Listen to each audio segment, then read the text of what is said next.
quote the great Keanu Reeves, whoa.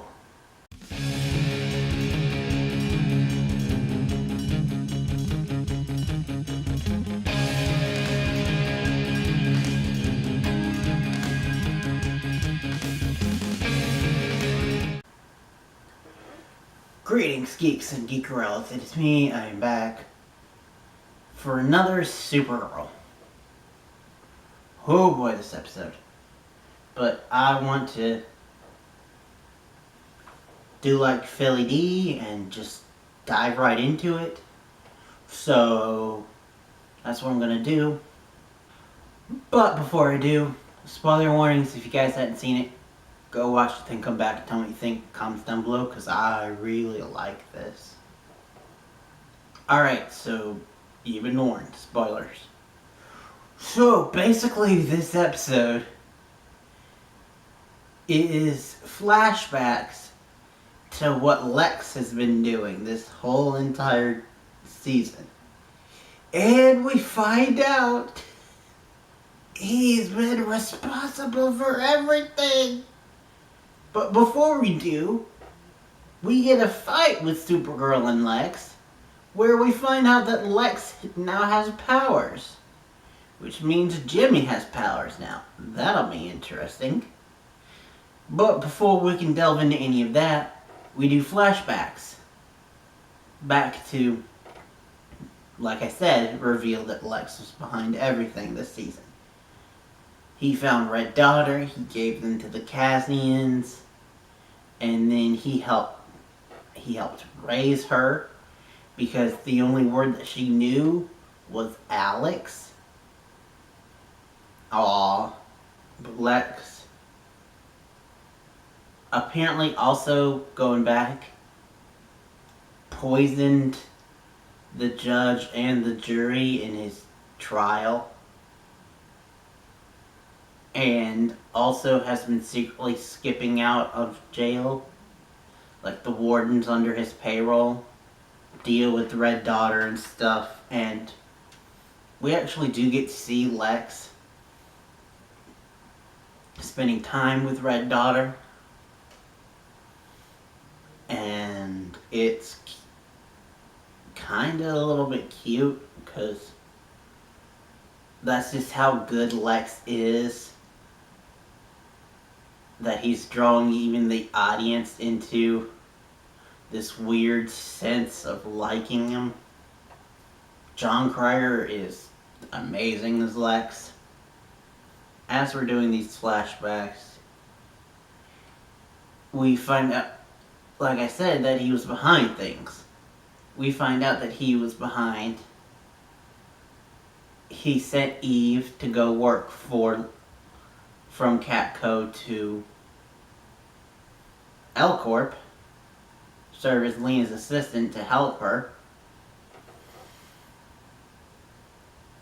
And we find out that Otis has been working with him since the beginning, and that he had Mercy set up as Patsy, and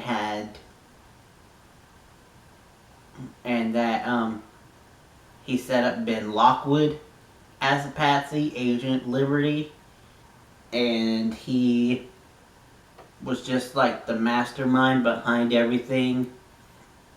In all of the like Red Daughter flashes that we've seen this season, he's like been close behind the scenes that we saw. We just didn't see him yet in it. And all while he's been with Red Daughter, he's been conditioning her that I'm the only one that you can trust. I am the one above all. Because we're good friends. And setting up this repertoire with her, saying how the Americans are bad and all of that. And as she's learning, she's getting more curious about the world. You know, Disney princess syndrome. So he actually takes her to National City, But he purposely takes her to like the right places for her to see the scum of America. And here is when we see her in a black wig go undercover in an area, and her name is Linda Lee. That is a double whammy for comic fans, because it's a long story to explain, but clone type people, Supergirls, they're both called like Matrix Supergirl. One had black hair, and one, her name was Linda Danvers. So, if they maybe redeem Red Daughter, she could take up Danvers' name and go by Linda Danvers.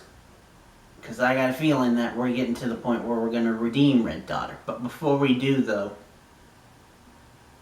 she's starting to fight away because she sees America and she's like, it's not the best, but it's not as bad as you've been saying.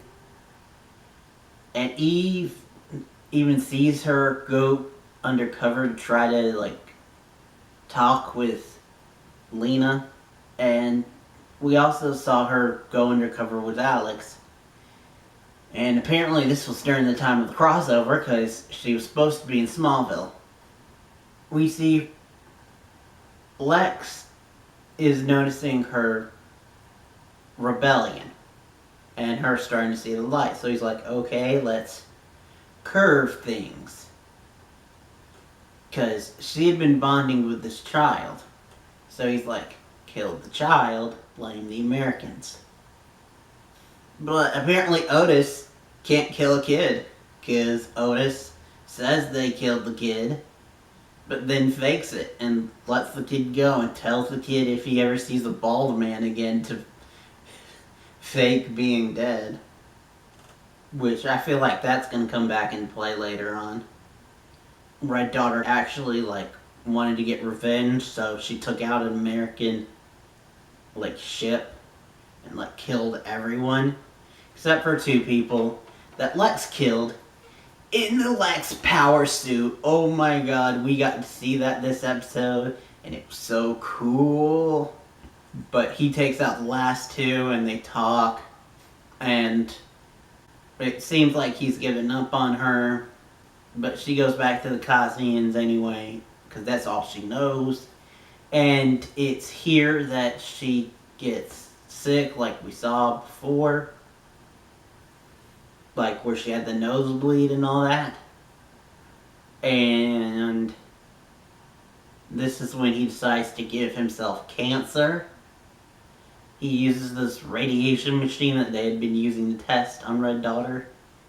And so he uses that on himself to give him cancer so that Lena will work with him. And then we jump to modern time. Lex gives Red Daughter a blood transfusion so that she can get the Harrenel in her. It cures her. She wakes up and she's cured. I don't know if Lex still has superpowers or not. They didn't answer that. But what they did was they name-dropped Red Daughter and then gave her a Red Daughter costume, which, oh my god, looks so good. And by the way, I haven't mentioned it yet, but Melissa Benoist, bravo to you. Except for maybe one moment where she found out that the kid was dead and then thought she was overacting it a little.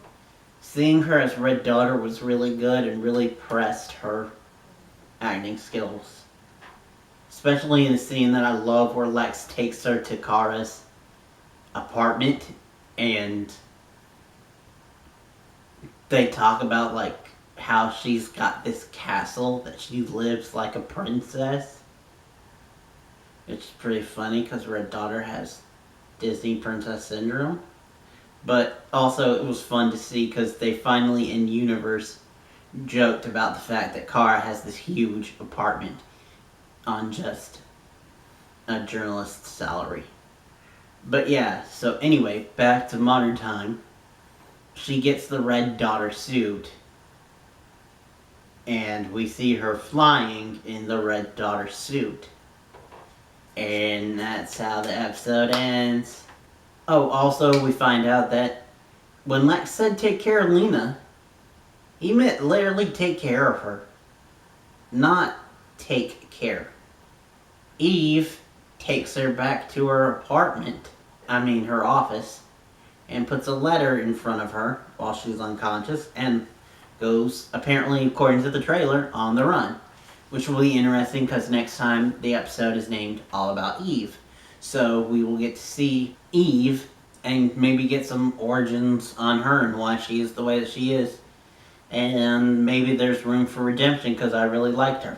Also next time, Red Daughter is going to impersonate Kara and kill the Secret Service and attack the White House, making her world's #1 most wanted. That'll be interesting. Thank you guys for watching. I know this was a little bit of an unconventional review, but this episode was very unconventional. I still really liked it, but it was unconventional, so I didn't know how else to recap it and tell you guys about it. And next time you'll see me, stay tuned. Monday. Either tomorrow or later today, depending on when I can put this up. Stay tuned for a new video on this channel since Black Lightning is off and Legends doesn't come back till next week. Expect some #Music Monday.